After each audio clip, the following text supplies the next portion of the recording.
Why is marijuana so hard to stop? Marijuana or THC affects a growing brain because it fits into receptors that are still developing and learning how to manage emotions, memory, and motivation. It acts stronger than the natural chemical the brain makes, so the brain becomes confused about what normal should feel like. That shift can make stopping feel uncomfortable even when you want to. The good news is that the brain can heal when we understand what is happening. So, what does that actually mean? In medical language, THC overstimulates CB1 receptors in the endocannabinoid system, disrupts prefrontal cortex regulation, and slows hippocampal signaling involved in memory. In kid language, THC confuses the control center of your brain and makes things feel foggy or slow. It pushes your motivation down and your cravings up. This is not a character problem, it is chemistry acting on a young brain. Does the brain really change from small steps? Yes, because THC changes circuits in the prefrontal cortex, amygdala, and reward pathways. But these same circuits can rebuild with small consistent choices, similar to muscles recovering after strain. Tiny resets help dopamine levels settle and bring clarity back.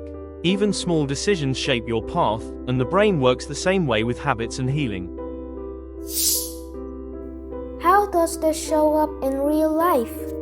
In school, it becomes harder to focus or remember what you study. With emotions, you may feel low energy or more irritated because the brain's balance system is disrupted.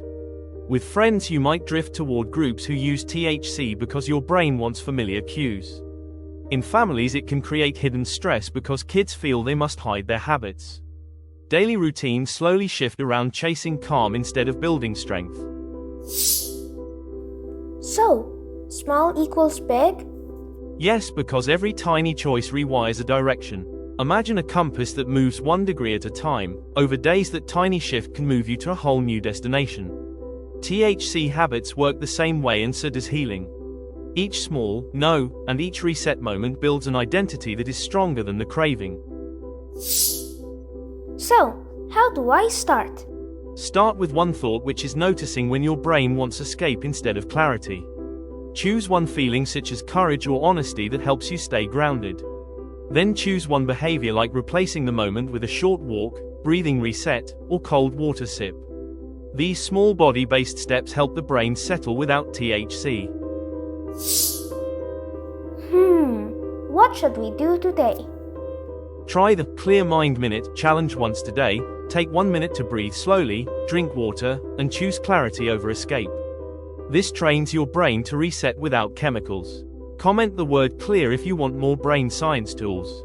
Subscribe gently if these episodes help you feel stronger. Remember, your brain is powerful and can repair even when habits feel strong.